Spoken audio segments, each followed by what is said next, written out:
Hi, Shelby Jo Long here with the Genius Entrepreneur Podcast. I'm here to help tell the stories of entrepreneurs that have created a business out of their passion so they can influence others and live a life of fulfillment and a life of their dreams. And these stories are so fun because I want them to inspire you to take that step and build that business and test things out and to build something that is yours and something that you can leave your legacy with. That's why we want to inspire the conversations. Today is a really exciting conversation. Steve has a lot going on, and I'm excited to learn more about what he has going on and the brand that he wants to build for the future. I think there's some really exciting things that are happening. We are business associates in a few different places, but I'm mostly excited to have him tell you his story, and let's talk about what he has going on. So, Steve, welcome to the podcast.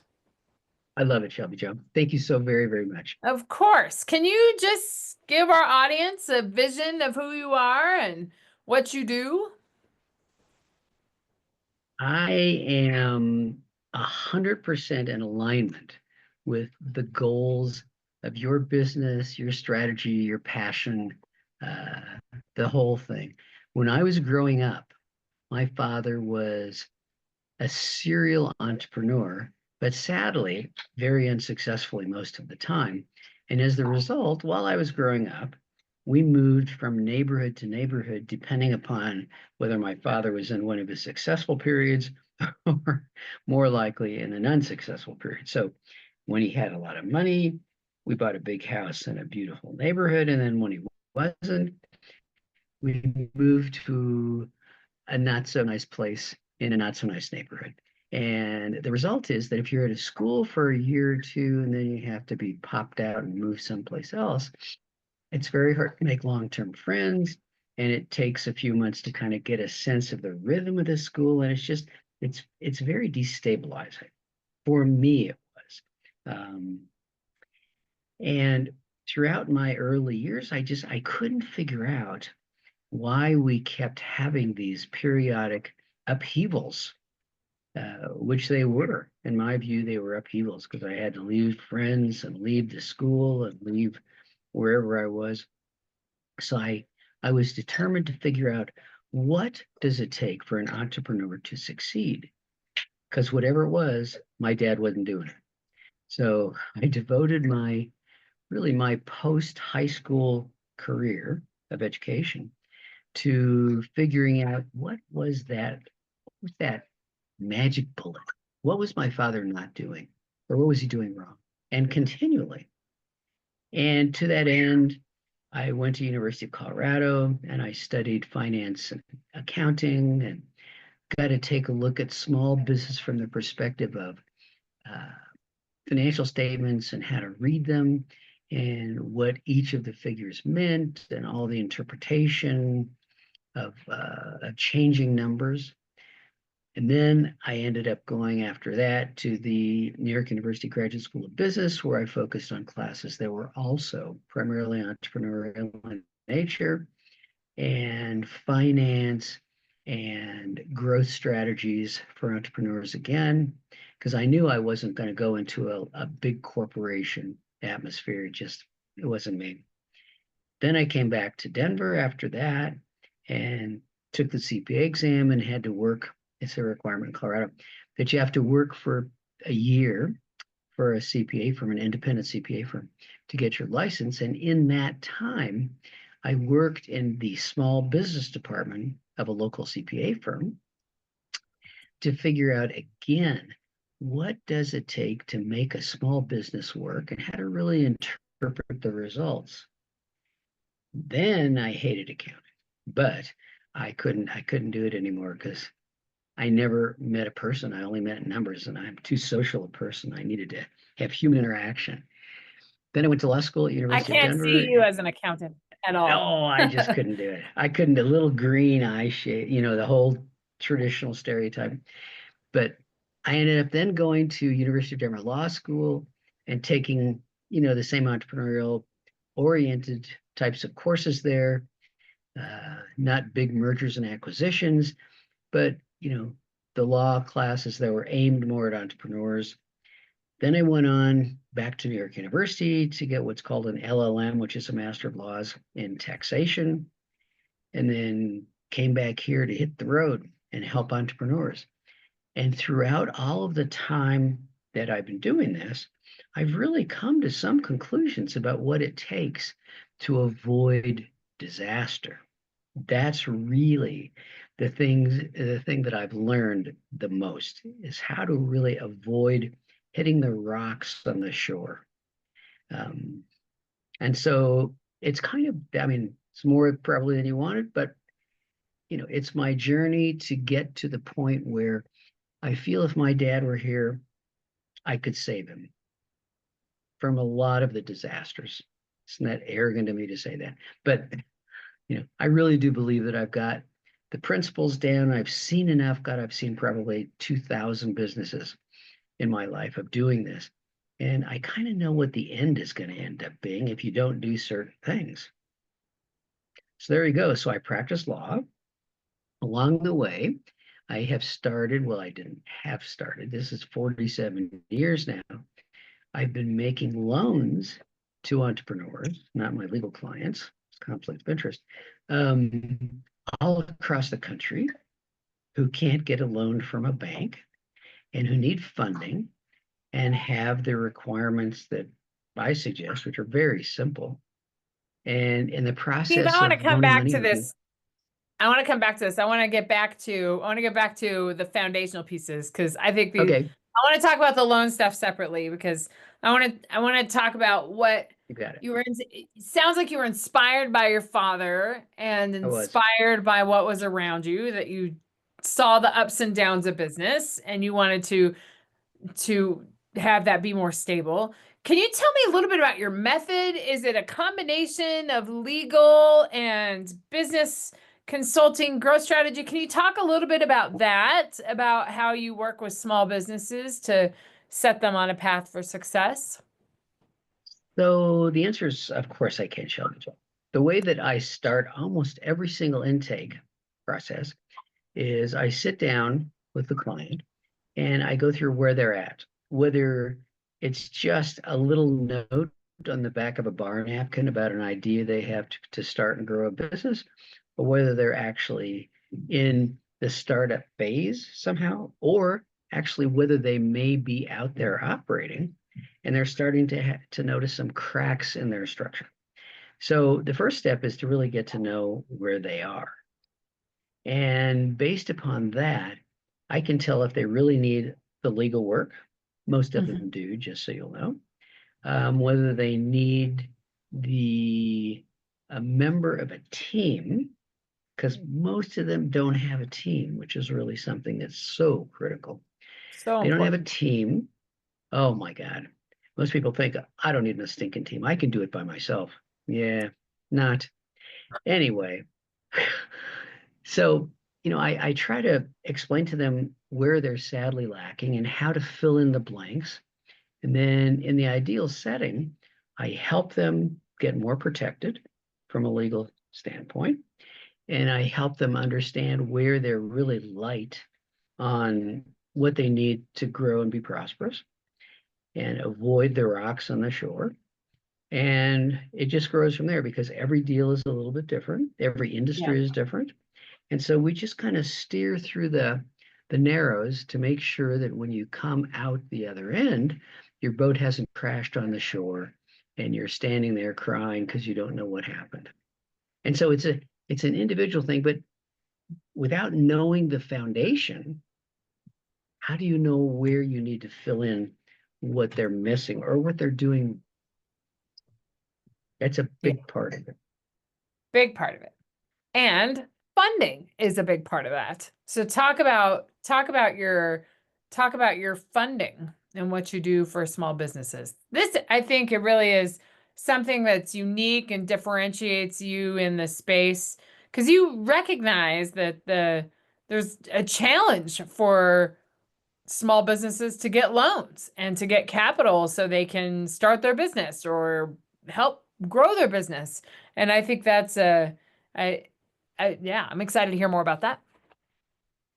I think it's more than a problem. I think it is the most common problem in if you would do an autopsy of dead businesses, you would find that a lack of capital is more than likely the cause in 70% and maybe more of the cases. And so knowing that entrepreneurs are the most disadvantaged class of all, and really, a little secret is that within that class of entrepreneurs, I will tell you that my women clients are the most disadvantaged of all of the disadvantaged folks who are trying to start or grow a business. And so when I first started practicing law back in Denver for a big law firm in downtown, I noted I accidentally came across this. So there was a fellow named Michael who came into the firm, and the big partners passed that down because they didn't want to do the work. He was starting a business. I'll make this as short as I can. And I did the work, and he came back in to pick up the documents. No computers back then. And I asked him, I said, so Michael, tell me, how are you funding your new business? He says, Steve, that's a great question because I've been having a major problem. I said, oh, do tell. So he worked for a company in Denver that was worldwide. He had been there for 20 years, never bounced a check, must have had a credit rating. I didn't know what it was, and it wasn't material at that time. That was, through the roof. And so his banker said, I'd like to give you a line of credit, but you're a dumbhead. You quit your job before you came to me for this line of credit. You don't have any income besides what's going to happen with your new business. That's not the risk a bank wants to take. And then he looked at me and he said something that changed my life, really. He said, the funny thing is, I own my house free and clear. I said, wait a second. So if you own your house free and clear, where is the risk to the bank? If you pay, great, you've paid. If you don't pay, not so great, but they're not going to lose any money because they have your house as collateral. So ironically, I had a friend who had just sold a business around that time, and I explained the circumstance, and I said, look, you've got a free and clear piece of property as collateral. He doesn't need that much money. What do you think? So we hopped in a car, went to look at the house. My friend said, sure, let's do it. And at the closing, which was only a couple days later, Michael comes around the closing table, gives me a gigantic hug, which I was so excited about. And he said, Steve, how would I ever have started this business without you? So I felt good. He felt good. My friend felt good. It was like a total win-win for everybody. I was walking back to my law firm. I said, if there's one person in this situation, might there be another? Well, that question led me to on 9/11, when the towers came down, I was looking at approximately $20 million a week in unsolicited loan applications throughout the whole country, which is about $1 billion a year. So from making this one legal client a loan, I grew it to what was receiving $1 billion a year in loan applications, unsolicited. Remember, there wasn't a computer in those days. Right. So it just kind of became a thing. And then 9/11, and my investors went, maybe we should back off a little bit. And I went back to practicing law.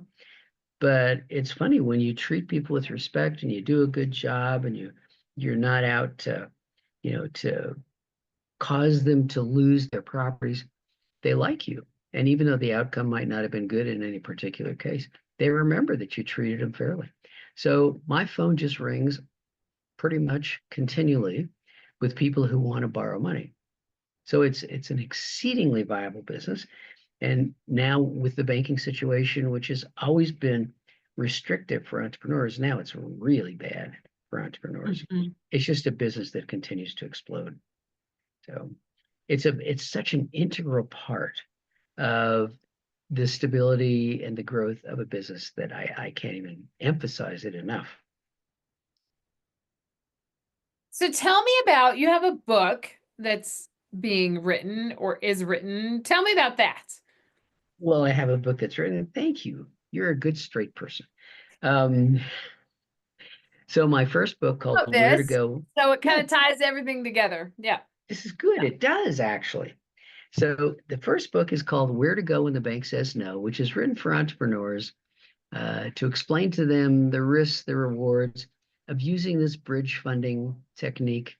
And it's done really well. And I decided recently that I want to continue with that series. So the book that I'm writing right now is called Where to Go When the Bank Says No for Women. Huh, go figure. Because of what I just told you, women have just a really, really hard time. And so what I do is I offer the insights and give them this methodology of getting funded.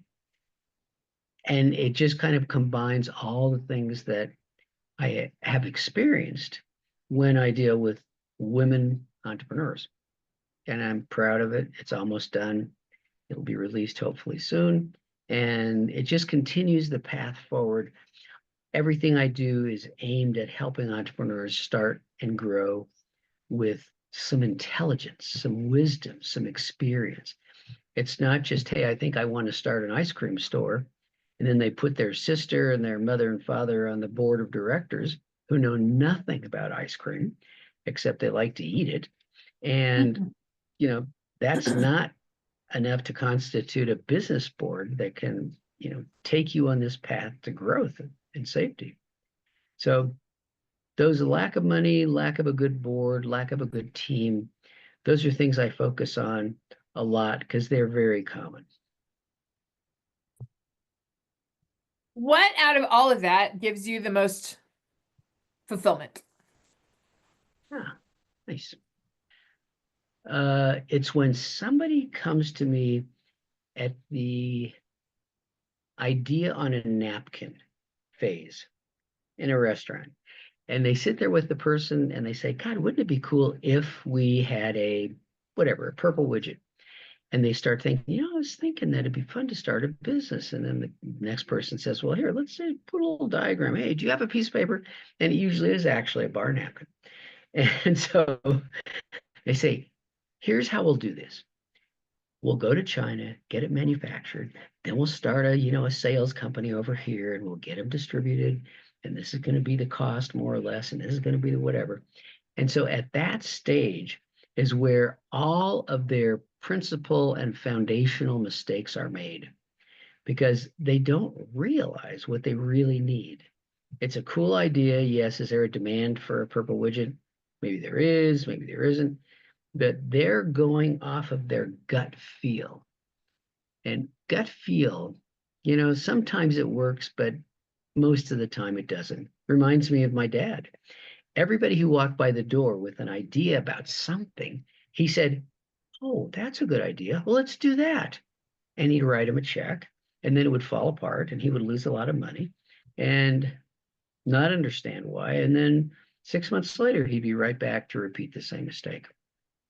So, you know, that's how the process starts. I love it when you can get them at an early enough stage that they don't sit there and not recognize the importance of doing the proper legal work, getting the proper contracts in place, doing the right budgeting, doing the right fundraising, doing it in the right way, making sure that they're not selling securities by accident and ending up getting themselves in trouble down the road, protecting their proprietary ideas so that somebody doesn't steal them right from underneath.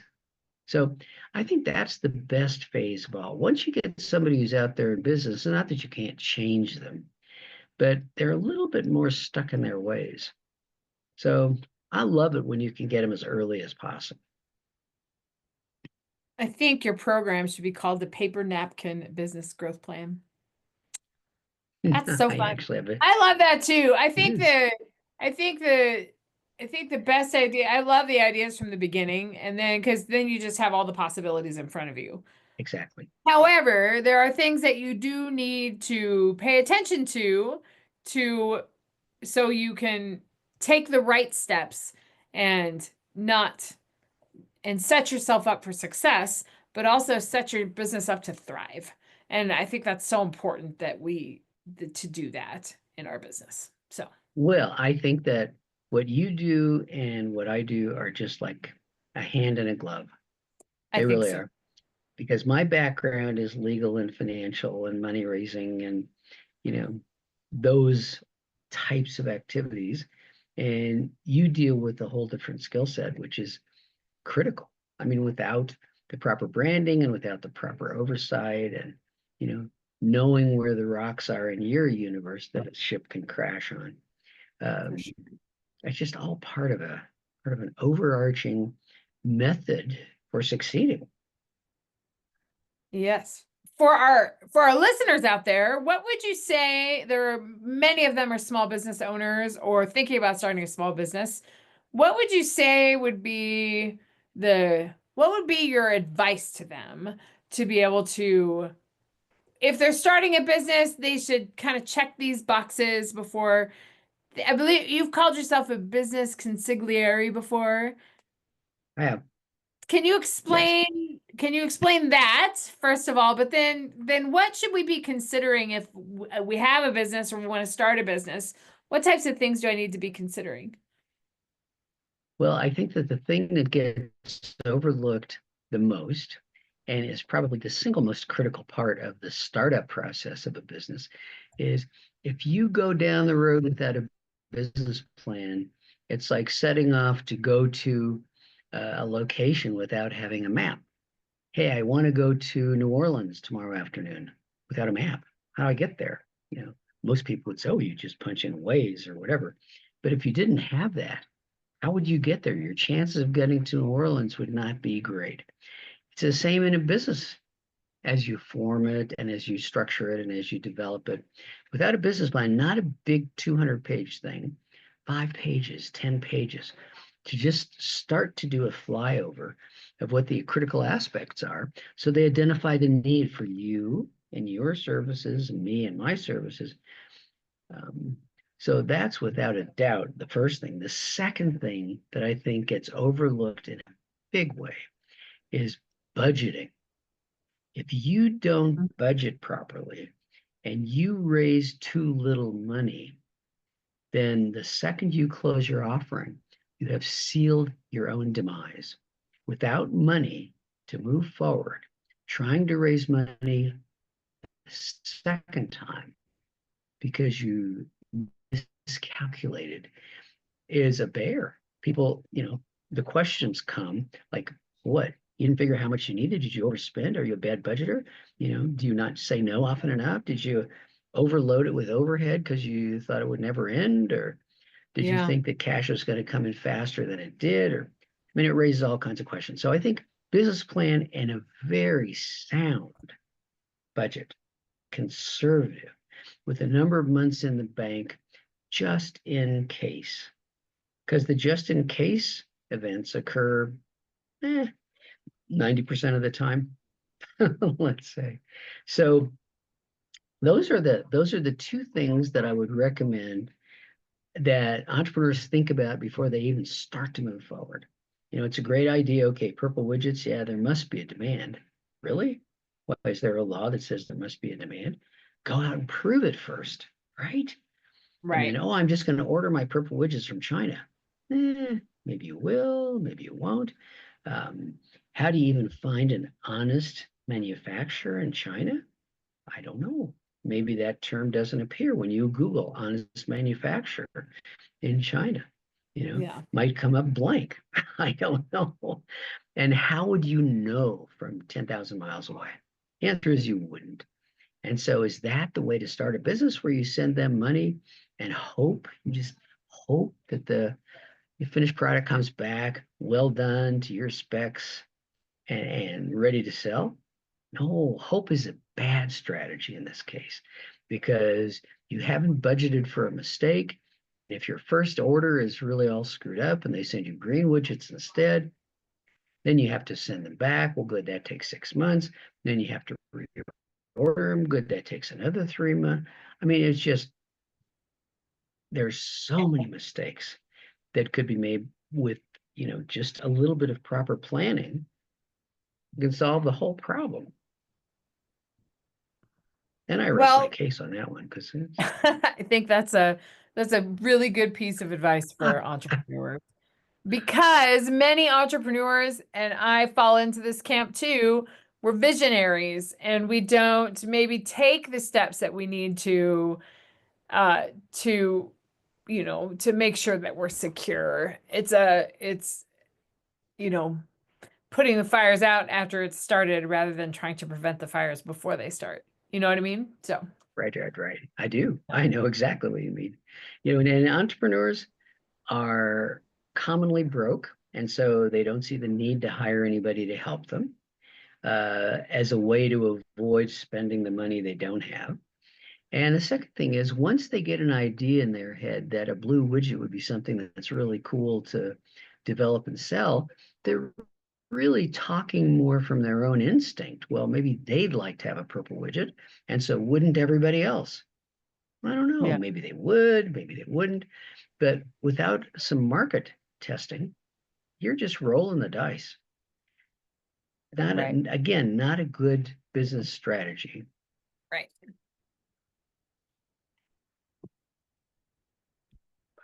That So is not a good business strategy. it is a Well, bad Steve, business strategy. what else where can our audience connect with you if they're interested in exploring help with their small business? Well, you can connect with me at Replin, Replin, lawgroup.com. You are certainly welcome to call me 303 916 3479, or I set up the easier email for people to remember, which is S for Steve, Replin, my last name, REP as in Paul, LIN, at gmail.com. Anything works. And I guess at the very minimum, if they don't have this written down or don't remember, I don't know, is it okay to tell them they could contact you, Shelby Joe, and you could put them in touch? I mean, we know each It's other well true. enough, so Yes. Yes, it's true. That can happen. I'll put that in yeah, the show notes too. good. I'm Yeah. really excited about helping people succeed. I mean, it's a passion. I know it's not that hard. I know that I can keep people from crashing and burning. And I'm so eager to show people how that happens. Well, So it's a passion. you are a fountain of information, so I'm sure that you can help out a lot of entrepreneurs out there. So I'm eager to do that. you Yes. have such an incredible story, and it was fun to learn a little bit more in this conversation. Thank you so very much. I'm looking forward to the future for sure. Absolutely. And to Good. all you genius entrepreneurs out there or potential genius entrepreneurs out there, here's another example of someone who created a business out of their passion and wants to help others and serve others. That's what we do as entrepreneurs, is solve problems. And this is a story to inspire you to help other people solve their problems. Step into that genius, be confident, and be fulfilled in what you do. So, Yes. thank you Yes. for inspiring us, Steve. And Thank to you, all you Shelby Joe. and to all you listeners out there, I'll see you next time on the next story about how to create a business out of your genius. Nice. Thank you very much for having me. I'm delighted to hear from anybody that needs a little bit of direction or a little shove, or just, kind of get out of a complacent, or, maybe they're lost in anesthesia because they don't know what to do. So let's bring them out of anesthesia into the real world gently so that they Gently. can so they can move in the right direction. Sounds great to me. Good. Thank you. See you next time. You got it. Bye-bye.